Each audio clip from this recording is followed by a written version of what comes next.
rascally boy that abuses everyone's eyes because his own are out, let him be the judge of how deep I am in love. I'll tell thee, Aliana, I cannot be out of the sight of Orlando. I'll go find a shadow and sigh till he come. And sigh till he come. And all sleep.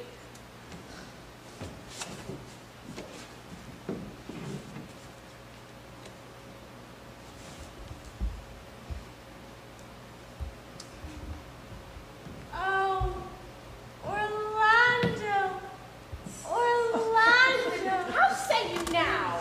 Is it not past 2 o'clock? And here much, Orlando.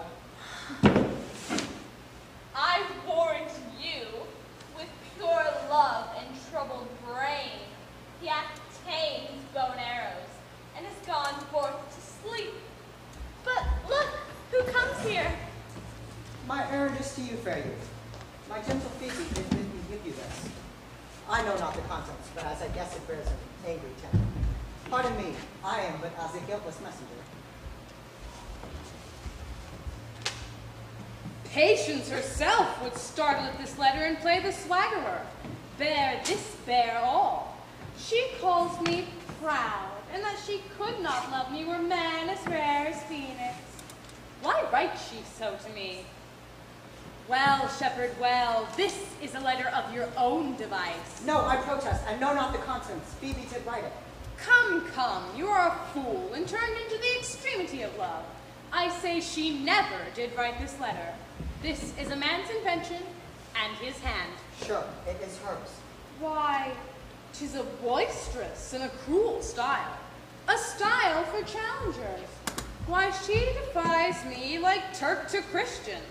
Will you hear the letter? So please you, for I never heard it yet.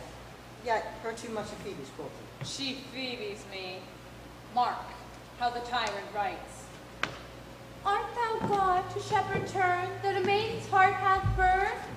Can a woman rail thus? Call you this railing? Why, thy God had laid apart, warst thou with a woman's heart? Did you ever hear such railing? Whilst the eye of man did woo me, that could do no vengeance to me, meaning me, a beast.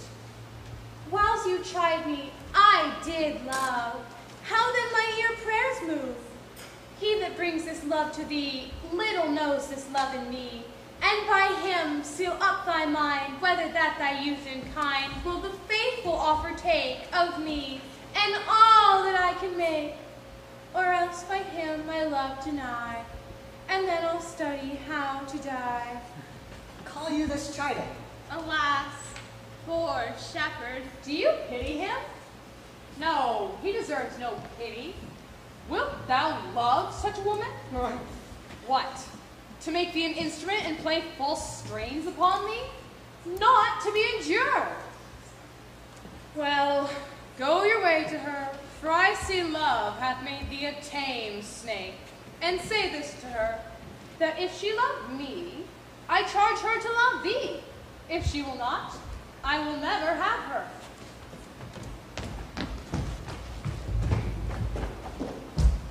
Good morrow, fair ones. Pray you, if you know, where in the purliest of this forest stands a sheepcote fenced about with olive trees? West of this place, down in the neighbor bottom, left, on your right hand, brings you to the place, but at this hour, the house doth keep itself. There's none within. If that and I may profit by a tongue, then should I know you by description. Such garments and such years. Are you not the owners of the house I did inquire for? It is no boast, being asked to say we are. Orlando doth commend him to you both, and to that youth that he calls his Rosaline.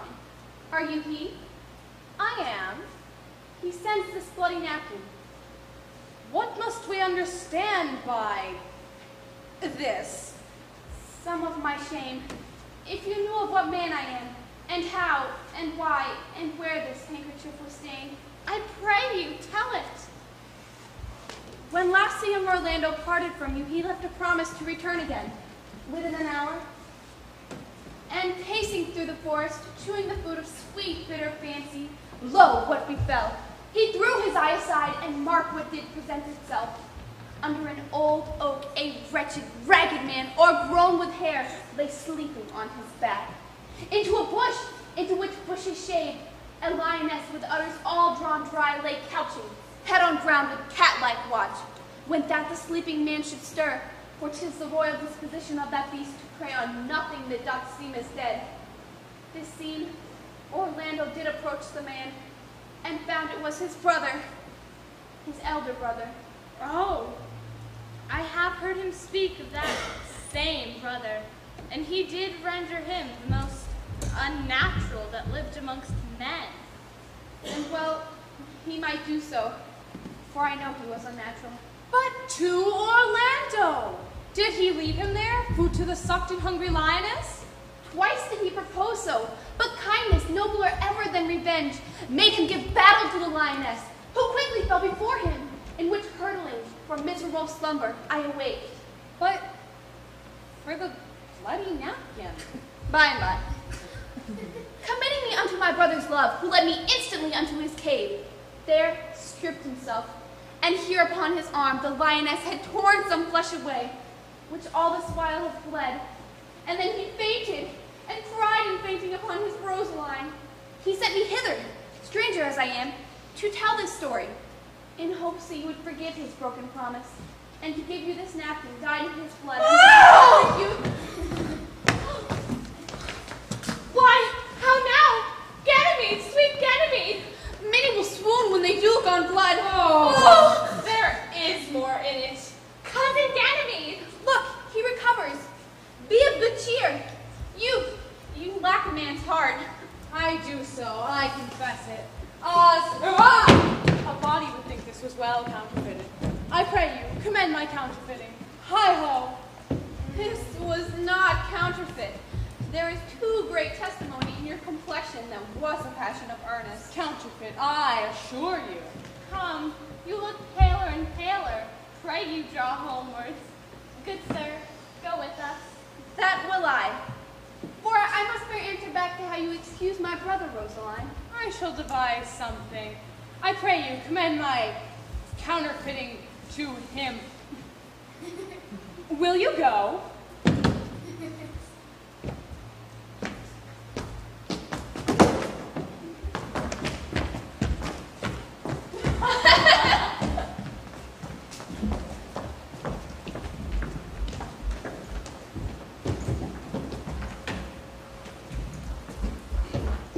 Is it possible that on so little acquaintance you should like her, and liking you should love her, and loving woo, and wooing she should grant, and will you preserve her to enjoy her? Neither call the giddiness of it in question, the poverty of it, her sudden consent, nor my sudden wooing.